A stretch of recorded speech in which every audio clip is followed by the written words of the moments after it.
1973 সালের অক্টোবর, পৃথিবীর সবচেয়ে শক্তিশালী দেশ আমেরিকা হঠাৎ তার হাঁটু কাঁপতে শুরু করলো। পেট্রোল স্টেশনে মাইলের পর মাইল লাইন, কারখানা বন্ধ, বিমান চলাচল স্থগিত, মানুষ শীতের মধ্যে তেলের জন্য কাঁদছে। কিন্তু এই পুরো বিশ্বকে থামিয়ে দেওয়া মানুষটি বসে আছেন মরুভূমির এক প্রাসাদে, সাদা থোপ পরা, শান্ত মুখ, দৃঢ় চোখ। তার নাম শাহ ফয়সাল বিন আব্দুল আজিজ আল সৌদ, সৌদি আরবের বাদশাহ, যিনি প্রমাণ করেছিলেন তেল শুধু জ্বালানি নয়, তেল হলো ক্ষমতা। 1906 সাল, আরব উপদ্বীপ। তখনও এই মরুভূমিতে কোনো তেল আবিষ্কার হয়নি। এখানে ছিল শুধু বালি, খেজুর গাছ আর গোত্রের লড়াই। এই মরুভূমিতে জন্ম নিলেন এক রাজপুত। আমার জন্ম মরুভূমিতে, বিলাসিতায় নয়। আমার মা আমাকে শিখিয়েছিলেন কথা কম, কাজ বেশি। আব্দুল আজিজ ইবনে সৌদের তৃতীয় পুত্র ফয়সাল। শৈশব থেকেই তিনি ছিলেন আলাদা। অন্য রাজপুতরা যখন ঘোড়া নিয়ে মাতামাতি করতেন, ফয়সাল তখন বসে কোরআন পড়তেন। ধর্ম, ন্যায় বিচার আর রাজনীতি, এই তিনটি জিনিস তার মনে গেঁথে গিয়েছিল। 1919 সালে মাত্র 13 বছর বয়সে ফয়সালকে পাঠানো হলো ইংল্যান্ডে। আমি মাত্র 13 বছর বয়সে ইউরোপ দেখেছি। তখনই ঠিক করেছিলাম একদিন আমার দেশও মাথা তুলে দাঁড়াবে।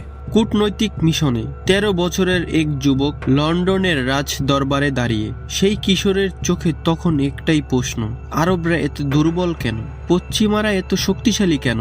সেই প্রশ্নের উত্তর খুঁজতেই কেটে গেল তার পুরো জীবন। 1932 সালে প্রতিষ্ঠিত হলো সৌদি আরব। আব্দুল আজিজ হলেন প্রথম বাদশাহ, আর ফয়সাল হলেন বিদেশ মন্ত্রী মাত্র 26 বছর বয়সে। কিন্তু এই যাত্রা সহজ ছিল না, সামনে ছিল দীর্ঘ এক কঠিন পথ। 1938 সাল, সৌদি আরবের পূর্বাঞ্চলে Dhahran American company SoCal standard oil of California মরুভূমির বুক চিরে ড্রিল করছে। হঠাৎ মাটির নিচ থেকে উঠে এলো কালো তরল। সেই মুহূর্তেই পাল্টে গেল ইতিহাস। কিন্তু একটা সমস্যা ছিল, ওই তেল তুলছে আমেরিকানরা, বিক্রি করছে আমেরিকানরা, মুনাফা যাচ্ছে আমেরিকার পকেটে, সৌদিরা পাচ্ছে মাত্র সামান্য রয়্যালিটি। ফয়সাল এটা দেখে মনে মনে গর্জন করলেন, কিন্তু এখনই কিছু করার সময় আসেনি। 1953 সালে মারা গেলেন আব্দুল আজিজ। সিংহাসনে বসলেন বড় ভাই সৌদ। সৌদ ছিলেন খরচে বেপরোয়া, প্রাসাদ বানাচ্ছেন, গাড়ি কিনছেন, অথচ দেশের কোষাগার শূন্য হয়ে যাচ্ছে। আর ফয়সাল দেখছেন আর ভাবছেন। 1964 সালে পরিবার পরিষদের সিদ্ধান্তে সৌদকে সরিয়ে ফয়সাল হলেন বাদশাহ। এবার শুরু হলো আসল গল্প। 1964 সালের নভেম্বর, ফয়সাল যখন ক্ষমতা নিলেন, সৌদি আরবের ঋণ ছিল $85 কোটি। সাধারণ মানুষের জীবন ছিল দারিদ্র্যে ভরা। বেশিরভাগ মানুষ নিরক্ষর, হাসপাতাল নেই, রাস্তা নেই, কিন্তু মাটির নিচে লুকানো আছে কোটি কোটি ব্যারেল তেল। ফয়সাল শুরু করলেন তার 10 পয়েন্ট প্রোগ্রাম। বিনামূল্যে শিক্ষা, বিনামূল্যে স্বাস্থ্যসেবা, দাস প্রথা বাতিল, টেলিভিশন চালু, মেয়েদের শিক্ষার সুযোগ। কিন্তু এই শেষ সিদ্ধান্তটি ছিল সবচেয়ে সাহসী। ধর্মীয় কটক্কর পন্থীরা রাস্তায় নেমে এলো, বিক্ষোভ হলো, হুমকি এলো। ফয়সাল শান্তভাবে বললেন, যে ধর্ম মেয়েদের শিক্ষা নিষেধ করে সেটা আমার ধর্ম নয়। এই মানুষটি ছিলেন গভীরভাবে ধার্মিক, কিন্তু ধর্মকে কখনো অগ্রগতির বাধা হতে দেননি। তিনি বিশ্বাস করতেন ইসলাম মানুষকে পিছিয়ে রাখার জন্য নয়, এগিয়ে নিয়ে যাওয়ার জন্য। 1948 সাল, ফিলিস্তিনের ভূমিতে প্রতিষ্ঠিত হলো ইসরায়েল। লক্ষ লক্ষ ফিলিস্তিন হলো উদ্বাস্ত। এই ঘটনা শাহ ফয়সালের হৃদয়ে গভীর ক্ষত তৈরি করলো। তিনি একদিন বলেছিলেন, যতদিন আমি বেঁচে আছি আমি ফিলিস্তিনের কথা ভুলব না। ফয়সাল বিশ্বাস করতেন আমেরিকা ইসরায়েলকে অস্ত্র ও অর্থ দিয়ে টিকিয়ে রাখছে, আর আরবরা আমেরিকাকে তেল দিয়ে নিজেদের শত্রুকেই শক্তিশালী করছে। এই প্যারাডক্স তাকে রাতের ঘুম কেড়ে নিত। 1967 সালের 6 দিনের যুদ্ধ। ইসরায়েল দখল করল পশ্চিম তীর, গাজা, গোলান মালভূমি। আরব বিশ্ব লজ্জিত, অপমানিত। ফয়সাল বললেন, এর বদলা নিতে হবে, কিন্তু বন্দুকে নয়, অন্য একটি অস্ত্র দিয়ে। সেই অস্ত্রটি ছিল তেল। 1973 সালের 6 অক্টোবর, ইহুদি ধর্মের পবিত্রতম দিন, ইয়ম কিপুর। মিশর ও সিরিয়া একযোগে আক্রমণ করল ইসরায়েলকে। ইতিহাসে এই যুদ্ধ পরিচিত ইয়ম কিপুর ওয়ার নামে। প্রথম কয়েকদিন ইসরায়েল পিছু হটছিল, আমেরিকার প্রেসিডেন্ট নিক্সন এবং পররাষ্ট্রমন্ত্রী হেনরি কিসিঞ্জার দ্রুত সিদ্ধান্ত নিলেন ইসরায়েলকে অস্ত্র দাও। বিশাল অপারেশন নিকেল গ্রাস। আমেরিকান বিমানে করে টন টন অস্ত্র পৌঁছাতে লাগলো ইসরায়েলে। রিয়াদে বসে ফয়সাল এই খবর পেলেন। তার মুখের ভাষা ভাব পরিবর্তন হলো না। তিনি শুধু বললেন, তারা আমাদের জ্বালানি দিয়ে আমাদের ভাইকে মারছে। তারপর তিনি ফোন তুললেন। 18 অক্টোবর 1973 কুয়েত সিটিতে জরুরি বৈঠক। আমরা গরিব হতে পারি, কিন্তু মর্যাদা বিক্রি করব না। এই দেশকে আমি বদলে দেব। OAPEC organization of Arab petroleum exporting countries.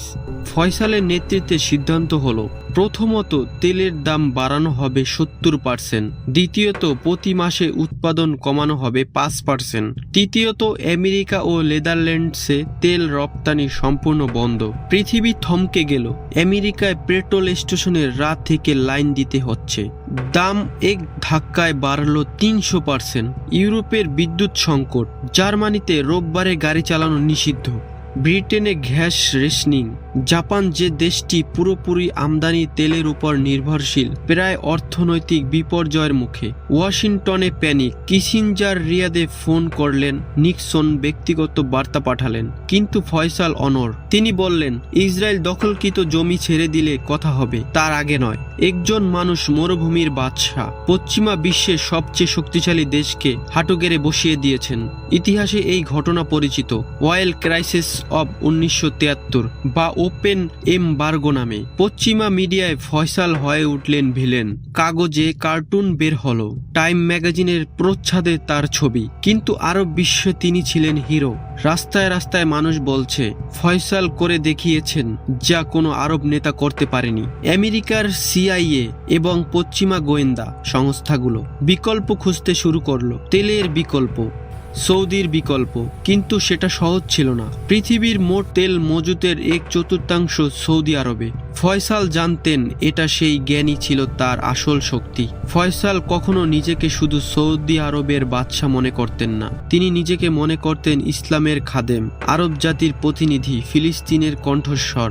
একবার এক সাংবাদিক জিজ্ঞেস করেছিলেন, বাদশা, আপনি কি ভয় পাননি আমেরিকাকে চ্যালেঞ্জ করতে? ফয়সাল মৃদু হেসে বলেছিলেন, আমি শুধু সত্যের পথে থাকি। তাহলে ভয় কিসের? মানুষের ভয় যে সত্য বলতে পারে না সে নেতা নয়। তিনি ছিলেন দক্ষ কূটনৈতিক, ঠান্ডা মাথার রাজনীতিবিদ, আবার গভীর আধ্যাত্মিক মানুষ। রাতে ঘুমানোর আগে কোরআন পড়তেন, ফজরের আগে উঠতেন, তাহাজ্জুদে দাঁড়াতেন, কিন্তু দিনের বেলা পুরো পৃথিবীর রাজনীতি নিয়ন্ত্রণ করতেন। ফয়সালের ক্ষমতা যত বাড়ল, তার শত্রুও তত বাড়ল। আমেরিকার অভ্যন্তরে অনেকে মনে করতেন এই বাদশাহকে থামাতে হবে। CIA এর ডিক্লাসিফাইড নথিতে পরে জানা গেছে ফয়সালকে নিয়ে একাধিক গোপন আলোচনা হয়েছিল, কিন্তু সেই ষড়যন্ত্র কোথা থেকে এলো তা ছিল অপ্রত্যাশিত। 1975 সাল 25শে মার্চ, নবী দিবসের অনুষ্ঠান। রিয়াদে রাজপ্রাসাদে কুয়েতের একটি প্রতিনিধি দল এসেছে। বাদশাহ ফয়সাল তাদের সঙ্গে দেখা করছেন। হঠাৎ ফয়সালের ভাতিজা ফয়সাল বিন মুসাইদ কাছ থেকে গুলি করলো বাদশাহকে। 2টি গুলি মাথায়। হাসপাতালে নেওয়া হলো, কিন্তু আর ফেরা হলো না। সেদিন বিকেলে ঘোষণা করা হলো, বাদশাহ ফয়সাল আর নেই। আরব বিশ্ব কাঁদল। হত্যাকারী ফয়সাল বিন মুসাইদকে গ্রেফতার করা হলো। বিচারে তাকে মৃত্যুদণ্ড দেওয়া হলো। সেই বছরই শিরচ্ছেদ। কিন্তু প্রশ্ন রয়ে গেল, এই তরুণ রাজপুতের পেছনে কে ছিল? আমেরিকা, ইসরায়েল, নাকি ঘরের ভেতরের কেউ? সেই রহস্যের পূর্ণ উত্তর আজও পাওয়া যায়নি। ইতিহাসের পাতায় এই প্রশ্নটি লেখা আছে কালো কালিতে। শাহ ফয়সাল চলে গেলেন, কিন্তু তার করে যাওয়া কাজ থেকে গেল। তেল অবরোধ পরিবর্তন করে দিয়েছিল বিশ্বের গতিপথ। এরপর থেকে পশ্চিমা দেশগুলো বুঝলো তেলের উপর নির্ভরতা কমাতে হবে। বিকল্প শক্তির গবেষণা শুরু হলো, পারমাণবিক, সৌরশক্তি, বায়ুশক্তি। ফয়সালের অবরোধই আসলে নবায়নযোগ্য শক্তির যুগের বীজ বপন করেছিল। তিনি প্রমাণ করে গেলেন, কামান ছাড়াও যুদ্ধে জেতা যায়, বন্দুক ছাড়াও পরাশক্তিকে থামানো যায়। অর্থনীতি হতে পারে সবচেয়ে শক্তিশালী অস্ত্র। আজ 2026 সাল, এখনো ফিলিস্তিনে যুদ্ধ চলছে। তেল এখনো বিশ্ব রাজনীতির কেন্দ্র। আরব পশ্চিম দ্বন্দ্ব এখনো চলছে। ফয়সাল যে প্রশ্ন করেছিলেন আরবরা কেন দুর্বল, সেই প্রশ্নের উত্তর এখনো খোঁজা হচ্ছে। কিন্তু তিনি একটা কথা প্রমাণ করে গেছেন, যে জাতি নিজেদের সম্পদকে অস্ত্র হিসেবে ব্যবহার করতে জানে সেই জাতি কখনো পরাজিত হয় না। ফয়সাল মরুভূমির বাদশাহ, তিনি তেলকে বানিয়েছিলেন ইতিহাসের সবচেয়ে শক্তিশালী অস্ত্র। তাকে হত্যা করা গেছে কিন্তু তার ভাবনাকে মারা যায়নি। আজও প্রতিটি তেলের কূপ থেকে উঠে আসা কালো তরলের মধ্যেও মিশে আছে একজন বাদশাহের স্বপ্ন।